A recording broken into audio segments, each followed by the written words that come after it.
Allons maintenant nous intéresser à la situation en Corse avec la tension qui est montée ces dernières heures alors que Manuel Valls achevait aujourd'hui une visite 24 heures sur l'île. Il est en fait arrivé hier et reparti en début de soirée.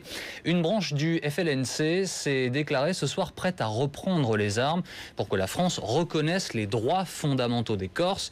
Une déclaration qui résonne de façon forcément un peu particulière alors que Manuel Valls en est pris une nouvelle fois aujourd'hui à la mafia, je le cite, qui sévit sur l'île avec un discours une nouvelle fois très ferme. Écoutez.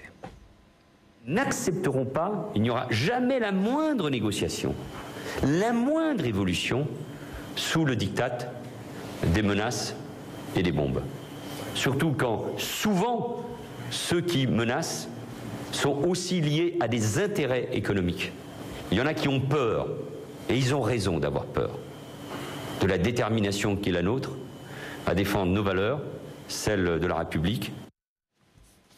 Nous sommes ce soir avec Fabrice Rizzoli, merci d'être avec nous. Vous êtes politologue, auteur du Petit Dictionnaire énervé de la mafia, c'est aux éditions de L'Opportun. Je voudrais saluer également Jean-Guy Talamoni qui est avec nous en direct par téléphone. Bonsoir. Bonsoir. Vous êtes président du groupe indépendantiste Corsica Libera, l'Assemblée de oui, Corse. Tout à fait. Comment avez-vous vécu ce voyage de presque 2 jours du ministre de l'Intérieur sur l'île Corse ? Il avait très mal commencé avec des propos qui étaient à la fois injustes et insultants pour les Corses. Il a dit que notamment que la violence faisait partie de la culture corse. C'était quelque chose de culturel, pratiquement de génétique. Bon, ça n'était pas une très bonne manière, une très bonne entrée en matière pour un dialogue. Et d'ailleurs, bon, un certain nombre d'élus, et pas seulement des nationalistes, ont refusé de se rendre au rendez-vous qui était fixé parce qu'effectivement, les Corses se sont sentis globalement insultés par ce genre de propos. Bon, maintenant, il faudra dépasser cet incident et il est tout à fait évident qu'à un moment donné, dans les temps à venir, il faudra qu'il y ait un dialogue. L'Assemblée de Corse, actuellement, travaille sur des sujets très importants. Elle prépare de manière très majoritaire un projet de réforme audacieux pour la Corse et à un moment donné, il faudra bien que le gouvernement français dialogue sur la base des décisions des représentants légitimes de la Corse. Nous sommes avec Fabrice Rizzoli, je le disais en plateau. L'actualité ce soir, c'est cette branche du FLNC qui menace de reprendre les armes. On dit 7 branches du FLNC, finalement c'est assez obscur, on ne sait pas réellement qui sont ces gens. Et quelle est la réalité de cette menace ? Non, mais bon, c'est une menace classique de type nationaliste, mais effectivement, pour l'instant... on n'en sait pas plus, si tant est que ça revient comme ça de manière épisodique. Mais c'est vrai que le déplacement du ministre de l'Intérieur était plutôt sous le signe de la mafia. Jean-Guy Talamoni, ce communiqué de cette branche du FLNC vous laisse penser quoi ce soir ? Vous réagissez comment ? Écoutez, moi je n'ai pas beaucoup de choses à vous dire sur cette question-là. Bon, c'est une organisation qui est née il y a 1 an, qui s'est manifestée par 2 textes et dont je ne sais rien. Donc, moi, vous savez, mon travail d'élu, c'est pas de faire l'exégèse des communiqués des clandestins. Mon travail d'élu, c'est de rechercher avec les autres élus de la Corse les voies et moyens pour sortir notre pays de la situation qui est la sienne. Alors, sur la question notamment de la violence, le droit commun qui se déchaîne, bon, il faut bien dire que dans ce domaine, la justice française, la politique française de manière générale a failli. Bien, l'Assemblée de Corse s'est emparée, bien qu'elle n'ait pas les compétences judiciaires, elle s'est emparée tout de même du sujet. Il y a une commission qui travaille, qui réfléchit sur ce que peuvent faire les élus de la Corse. Alors, c'est vrai que si nous n'avons pas de compétences en matière judiciaire et policière, nous avons une compétence en matière de développement économique et nous savons que les dérives actuelles sont liées aussi à la spéculation immobilière, à un certain nombre de choses dont les élus de la Corse, très majoritairement aujourd'hui, veulent prendre le contre-pied. Tout ce qui est spéculation immobilière, aujourd'hui, l'Assemblée de Corse semble vouloir lui tourner le dos définitivement.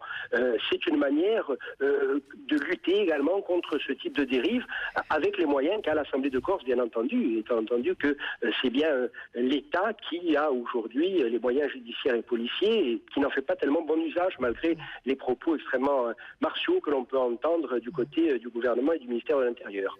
Et Fabrice Rizzoli, que vous voyez peut-être à travers votre télévision, fait oui de la tête en vous écoutant. Oui, je crois qu'il y a un vrai décalage entre les propos effectivement durs, martiaux du ministre de l'Intérieur et l'absence de réelles propositions à la hauteur de ses propres mots. Je m'explique.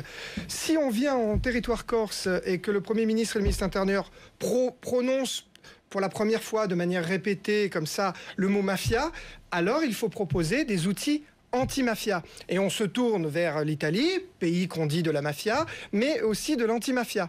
Et en plus, aujourd'hui, on n'a plus d'excuses, parce qu'aujourd'hui, il y a une commission parlementaire européenne qui vient de travailler depuis 1 an, donner ses premières directives au niveau européen, dont il est écrit, par exemple, qu'il faut absolument réutiliser à des fins sociales les biens qui sont confisqués au crime organisé. Parce que si vous voulez, les Corses, comme d'autres peuples, sont très attachés à la notion de territoire et de justice. Et si vous venez avec des propos très durs et que vous venez raviver cet antagonisme force de l'ordre, gangsters, qui peut paraître légitime. Il est normal que les forces de l'ordre attaquent les gangsters, mais vous n'impliquez pas la société civile. La seule manière d'impliquer la société civile, c'est par la confiscation et la redistribution des fins sociales. C'est-à-dire, pour reprendre les propos de M. Talamoni, enfin, pas pour les reprendre, mais pour élargir, l'association Ulevante doit avoir son siège ou son antenne dans un bien confisqué à un spéculateur immobilier. C'est ce qu'on fait en Italie et c'est comme ça qu'on a réduit le taux d'homicide. Ce qui est sûr, c'est que l'intervention de Manuel Valls durant ces 24 heures fait réagir. Nous continuons à en discuter ensemble dans un instant. Messieurs, mais écoutez, Edmond Simeoni figure lui aussi l'indépendantisme corse, très en colère, très remonté contre Manuel Valls. Depuis qu'il met les pieds en Corse, à toute occasion, à mon avis, il oublie l'essentiel de sa fonction. Il est ministre de l'Intérieur, on lui demande de s'occuper des problèmes de police et de justice. Mais quand il y a 88 assassinats au tableau et qu'il y a une résolution d'affaires, c'est un peu court de dire que c'est le manque de délation locale qui empêche d'avancer. Et puis ensuite, vous avez des saillies, comme par exemple la violence est dans la culture corse. Alors imaginez que ce se soit passé à Paris et que l'on ait dit, qu'il ait dit, la violence est dans la culture arabe ou dans la culture juive ou dans la culture rome. Ça aurait été une protestation totalement justifiée. Moi, je crains vraiment que cette politique-là ne conduise à une radicalisation, mais pas seulement une radicalisation verbale. Jean-Guy Talamoni, en direct depuis la Corse avec nous. Quels sont selon vous les moyens dont dispose Manuel Valls qui peuvent être différents de ses prédécesseurs à l'intérieur? Vous en avez vu d'autres ministres de l'Intérieur venir sur votre île de beauté? Oui, vous savez, le problème aussi, c'est que le dossier Corse, de façon générale, est confié systématiquement au ministère de l'Intérieur, c'est-à-dire au ministre de la Police. Donc je crois que ce qu'il faudrait, c'est quand même faire la différence entre l'aspect judiciaire et policier qui concerne le ministère de l'Intérieur et, d'autre part, la question Corse à laquelle il faut trouver une solution. Et ce à quoi travaillent aujourd'hui les élus de la Corse à l'Assemblée, c'est bien une solution politique.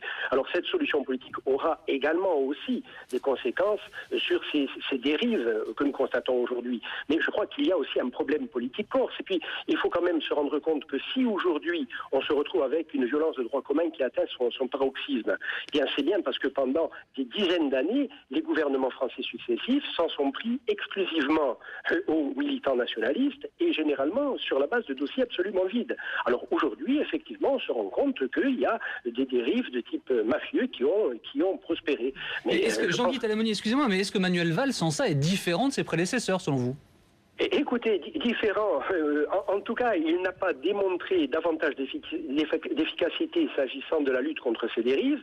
Et il a démontré ces derniers temps, bon, nous espérons qu'il évoluera dans sa manière d'appréhender la question corse, mais ces derniers temps, il a démontré sur l'aspect général de la question corse une grande maladresse. Parce qu'on n'arrive pas pour dialoguer en commençant par insulter les gens. Je crois que le dialogue, c'est important. Nous espérons qu'il sera noué dans les temps à venir avec M. Valls ou avec d'autres membres du gouvernement, mais en tout cas, le dialogue doit commencer par le respect. Aujourd'hui, ce soir, les Corses n'ont pas le sentiment d'avoir été respectés par M. Valls. On entendait M. Simeoni qui disait tout à l'heure il y a finalement très peu de cas résolus. Quel est le taux d'élucidation en Corse? Je veux dire, les autres Français regardent cette île avec curiosité, se disent comment est-ce que tant d'assassinats ne peuvent jamais être résolus? Le taux d'élucidation est très très faible. Parce que, c'est ma théorie, elle n'est pas partagée par tout le monde, parce que nous avons affaire à une criminalité de professionnels.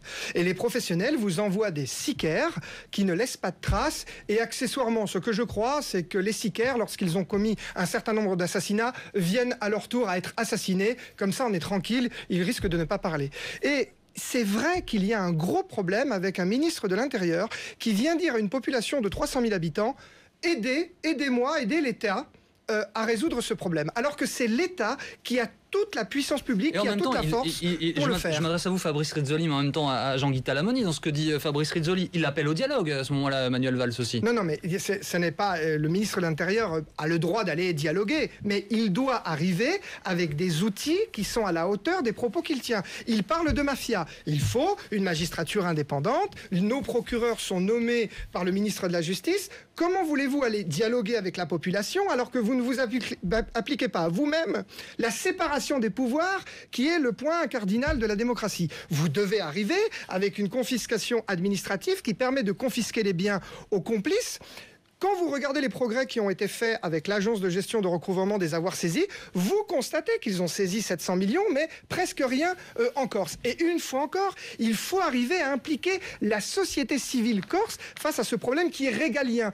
Il n'y a que la réutilisation à des fins sociales des biens confisqués. Imaginez la villa de celui qui dépose son argent en Suisse, illégalement. Imaginez que cette villa accueille les universités d'été de la lutte contre la corruption et la spéculation immobilière. Une dernière question, Jean-Guy Talamoni. Manuel Valls dit « Les Corses en ont assez, je les comprends. Vous êtes Corse, que pensent les Corses ?» Les Corses, effectivement, en ont assez. On a assez de la situation qui leur est faite. On a assez de ces dérives, c'est vrai. On a assez d'être traités par le mépris par les gouvernements successifs, qu'ils soient de gauche ou de droite. Les Corses, aujourd'hui, se rendent compte que finalement, ils ne peuvent compter que sur eux-mêmes. Et c'est dans cet esprit, aujourd'hui, que travaille l'Assemblée de Corse sur les domaines de compétences qui sont les siens. Parce que les élus de la Corse eux-mêmes, aujourd'hui, se rendent compte que finalement, malgré le fait que leurs compétences soient extrêmement limitées, il leur appartient aujourd'hui de prendre des initiatives. Alors viendra aussi le temps du dialogue avec le gouvernement français, parce que ça sera nécessaire. Techniquement, l'Assemblée de Corse ne peut pas prendre un certain nombre de dispositions, mais en tout cas, s'agissant du développement de la Corse, du choix de développement, de tourner le dos à la spéculation immobilière, à ce que l'on appelait à un moment donné l'économie résidentielle, ce sont des choses qui ont amené des catastrophes à tout point de vue, le respect de l'environnement, de notre environnement naturel. Bien, ces orientations aujourd'hui sont largement majoritaires à l'Assemblée de Corse, et nous travaillons à leur mise en pratique. Mais c'est vrai aussi que si nous faisons notre part du chemin, Paris devra faire sa part du chemin et tenir compte du projet de réforme qui est aujourd'hui élaboré majoritairement à l'Assemblée de Corse. Merci beaucoup Jean-Guy Talamoni d'avoir été en direct sur BFM TV ce soir. Merci Fabrice Rizzoli. Petit dictionnaire énervé de la mafia, je rappelle le titre de cet ouvrage, c'est aux éditions de L'Opportun. Merci beaucoup. Dans un instant, nouveau journal avec